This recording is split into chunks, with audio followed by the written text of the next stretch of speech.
नमस्कार मंडळी. तर कसे आहात सगळे? काल होतं रविवार, आम्ही गेलो होतो फिरायला म्हणजे आम्ही सिंहगडला गेलो होतो आणि अचानक प्लॅन झाला आमचा. त्याच्यामुळे व्हिडिओ पण मी असंच बनवला जेवढं मला जमेल तसा. इथून खडकवासल्यातून आम्ही चाललो होतो. वेदांतला खूप बोर होतो, त्यामुळे आम्ही म्हटलं चला कुठेतरी बाहेरून फिरून यावं, कारण की बरंच पावसाळा सुरू झाल्यापासून आम्ही असं कुठं बाहेर नव्हतं गेलो. मग जाता जाता आम्ही जोगेश्वरी मिसळ खाल्ली. इथे बघा, ते बदक ते घाबरत पण होते आणि ॲक्च्युली त्यांना वाटत होतं खायला काही टाकतील म्हणून पण हे करत होते. ते बदक चावत होतं. वेदांतला म्हटलं की आपण व्हिडिओ बनवतो. वेदांत थोडा फुटेज खात होता. मिसळ बनत होती तोपर्यंत आम्ही बसलो. बोल. हाय गाईस, आता आम्ही सेगडला चाललोय. कोण कोण चाललोय? मोनाली, वेदांत, विशाल. मला बोर होत होतं. चाललोय आता. पोचलो की आपण ट्रेकिंगला जाणार आहे वरती. नाश्ता करून आम्ही इथून निघालो.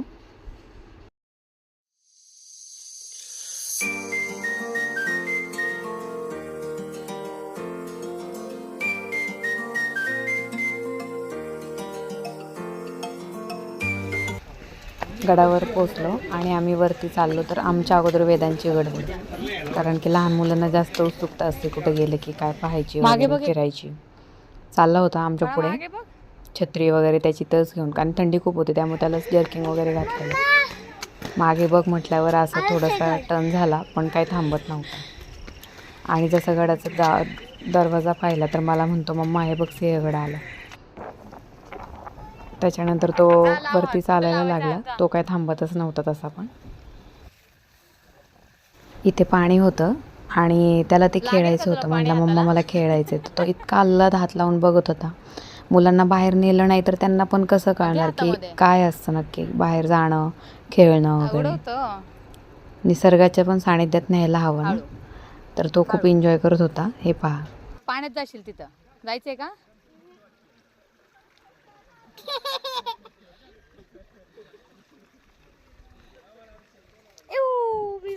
जसं वरती जायला लागलो तसं पाहिलं तर गडाला पूर्ण धुक्यांनी वेढलं होतं. इतकं सुंदर दृश्य दिसत होतं, इतकं सुंदर दृश्य तर म्हणजे मनच भरत नव्हतं अवतीभोवती पाहून. आणि त्याच्यात वेदांत माझा हात धरून चालला होता. बाबा व्हिडिओ करत होते वेदांतचे. कुठं आले तुम्ही?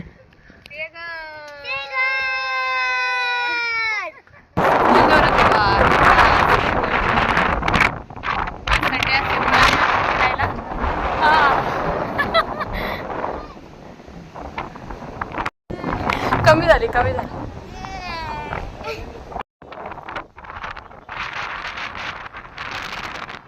हवा एवढी जास्त होती तर वेदांत घाबरला आणि रडायलाच लागला.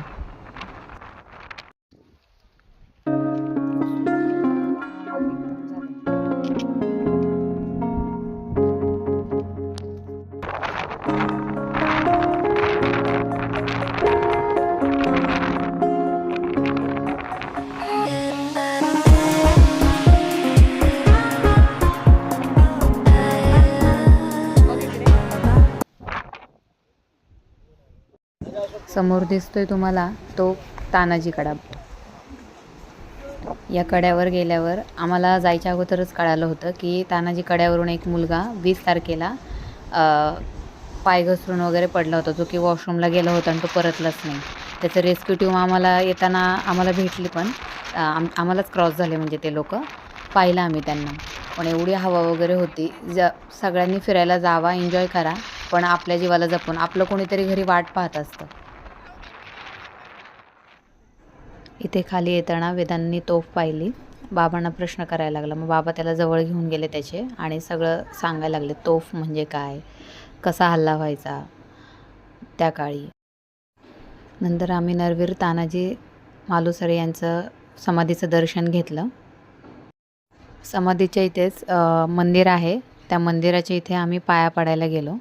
आतमध्ये गेलो तर त्या मंदिरामध्ये जुनं बांधकाम वगैरे आहे आतमध्ये. तसंच तुळे वगैरे जे म्हणतो आपण, ज्या अगोदरच्या काळी होतं ते तसेच्या तसे रेखणे अजूनही त्या मंदिराचे आहे. खूप सुंदर मंदिर, छोटंसं होतं पण खूप सुंदर घेतलं. आणि तसंच आम्ही आता गड उतरायला सुरुवात केली. जाता जाता आम्हाला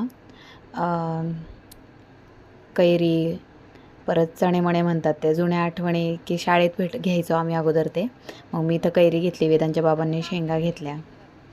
गड उतरताना एक पाटी दिसली, त्याच्यावरती स्वातंत्र्यवीर नावजी लखमाजी बलकवडे यांचंही तेवढंच योगदान आहे किल्ला जिंकून देण्यासाठी. अभिमान आहे मला, मी मराठी मातीत जन्माला आल्याचा.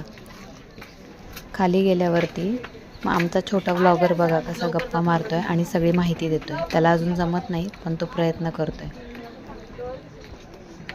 सिंहगडला गेलो होतो. आता आम्ही आलो, बघितलं तानाजी महाराज आणि तोफ आणि त्याच्यानंतर आम्ही मंदिरात गेलो, तिथे पाया पडलं आणि नंतर आलो.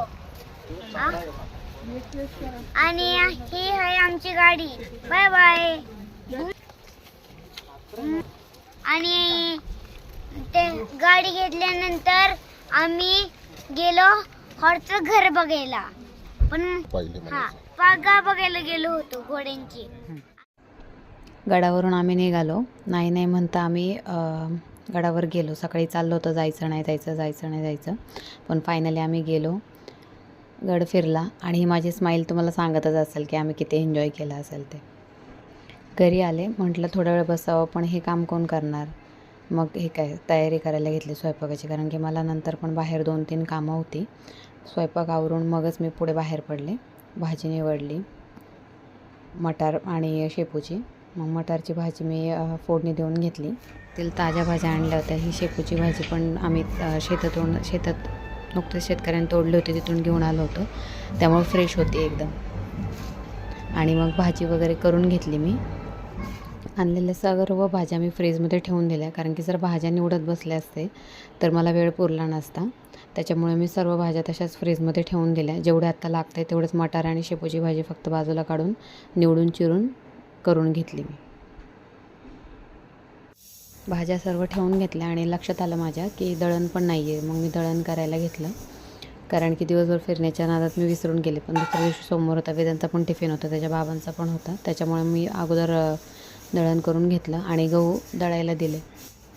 तहान लागल्यावर वेळ खपतात म्हणतात ते असं. आईंनी मला बऱ्याच दिवस गळ्यातलं दिलं होतं गाठीला, ते आज मी आणलं इकडे आणि घालून घेतलं, कारण 2 दिवसांनी आम्हाला गावाला जायचं. त्याच्यानंतर मी घरी आले, जेवण वगैरे झालं आणि भाजी निवडली. पण इतका कंटाळा आला, दिवसभर फिरून इतकं दमल्यासारखं झालं होतं. आजचा व्लॉग मी इथंच थांबवते. तर आमचा छोटा व्लॉगर काय म्हणतो शेवटी नक्की ऐकून. लाईक करा, शेअर करा, कमेंट करा. थँक्यू.